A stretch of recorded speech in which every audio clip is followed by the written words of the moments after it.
SCG news पर नरेंद्र पांडे का नमस्कार। आज बात होगी महाराष्ट्र में सांप्रदायिक तनाव, अंतरिक्ष अभियानों की चुनौतियों और रायपुर नगर निगम की सियासत पर। मित्रों, महाराष्ट्र के छत्रपति संभाजी नगर स्थित औरंगजेब की कब्र को लेकर उठे विवाद ने सांप्रदायिक तनाव को गहरा कर दिया। इसी सिलसिले में नागपुर के महल इलाके में उस समय हिंसा भड़क गई जब विश्व हिंदू परिषद और बजरंग दल के कार्यकर्ताओं ने औरंगजेब का पुतला जलाया। देखते ही देखते मामला दो समुदायों के बीच टकराव में बदल गया और जमकर पथराव हुआ। इस दौरान चुनिंदा दुकानों और प्रतिष्ठानों को निशाना बनाया गया, जिससे पूरे क्षेत्र में भय और असुरक्षा का माहौल बन गया। प्रश्न उठा रहे हैं लोग, क्या यह हिंसा पूर्व नियोजित थी या मात्र संयोग था? सूत्रों के मुताबिक इस हिंसा को सुनियोजित तरीके से अंजाम दिया गया। आरोप है कि खास तौर पर उन्हीं दुकानों को जलाया गया जिनमें हिंदू प्रतीक चिन्ह थे, जबकि मुस्लिम व्यापारियों की संपत्ति को नुकसान तक नहीं पहुंचाया गया। यह संदेह उत्पन्न करता है कि क्या यह मामला पहले से ही योजनाबद्ध था। सबसे बड़ा सवाल तो यह भी है कि साफ सुथरी सड़क पर अचानक पत्थर कहां से आ गए? क्या यह किसी की साजिश का हिस्सा था?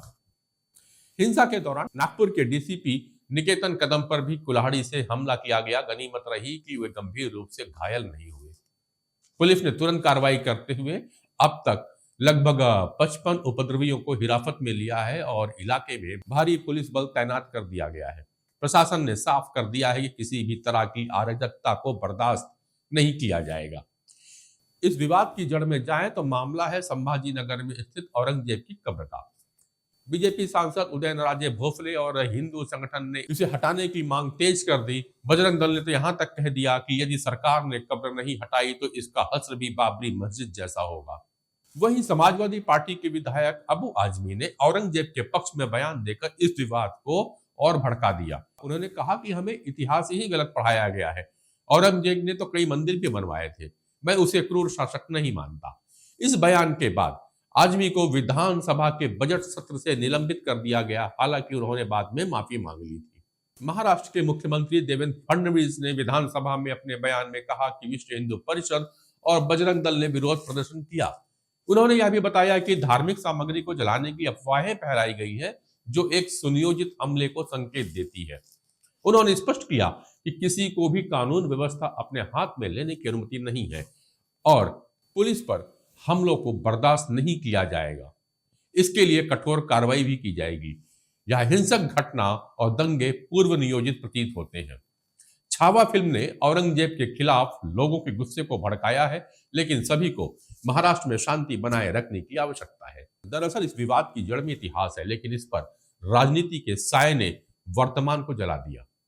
क्या हमें इतिहास से सीखने की जरूरत है या फिर उसे राजनीतिक हथियार बनाकर समाज में दरार पैदा करने की?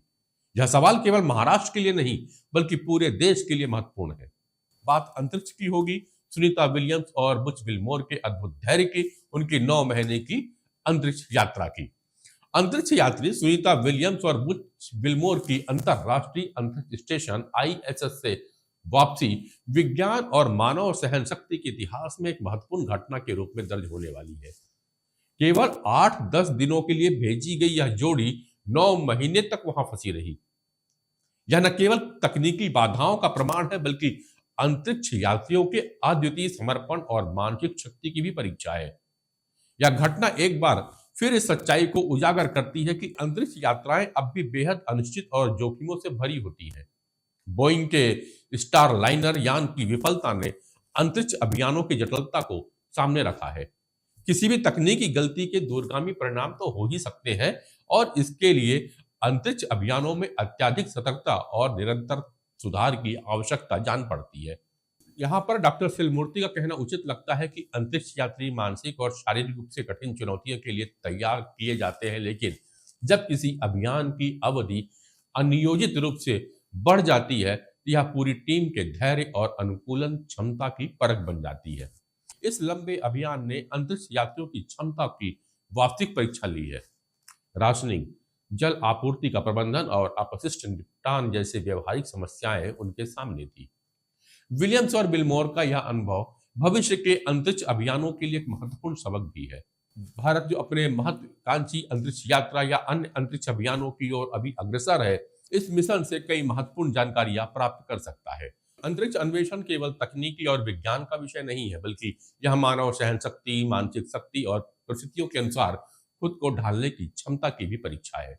चलते हैं रायपुर नगर निगम में हुई सियासत का और उसको संतुलित बनाने की कोशिशों का। रायपुर नगर निगम की मेयर मीनल चौबे ने सोमवार को 14 मेयर इन काउंसिल यानी कि MIC सदस्यों की घोषणा कर दी। इस दौरान कई नए और अनुभवी पार्षदों को शामिल किया गया। कुछ वरिष्ठ पार्षदों को महत्वपूर्ण विभाग न मिलने से उनकी नाराजगी भी दिखाई दे रही है। नई MIC के गठन के साथ ही सियासी हलचल तेज हो गई है। जहां एक और नए चेहरे को जिम्मेदारी देने से बदलाव की उम्मीद दिखाई दे रही है, वहीं वरिष्ठ पार्षदों की नाराजगी भाजपा संगठन के लिए चुनौती हो सकती है। परंपरागत रूप से अनुभवी पार्षदों को नगर निगम के 5 मुख्य विभागों में से एक विभाग जरूर दिया जाता था, लेकिन इस बार नए पार्षदों को बड़े विभाग सौंप दिए गए हैं। इस बदलाव से वरिष्ठ पार्षदों में असंतोष पैदा हुआ है। वहीं महिलाओं को भी बड़े रिप्रेजेंटेटिव के रूप में शामिल किया गया है। खबर यह भी है कि जिन पार्षदों को MIC में जगह नहीं मिली, उन्हें जोन अध्यक्ष बना करके भविष्य में संतुलन साध लिया जाएगा। आपको यह वीडियो कैसा लगा कमेंट्स बॉक्स में लिख करके भेजिएगा। आपके सब्सक्रिप्शन का मुझे हमेशा की तरह रहेगा इंतजार। नमस्कार।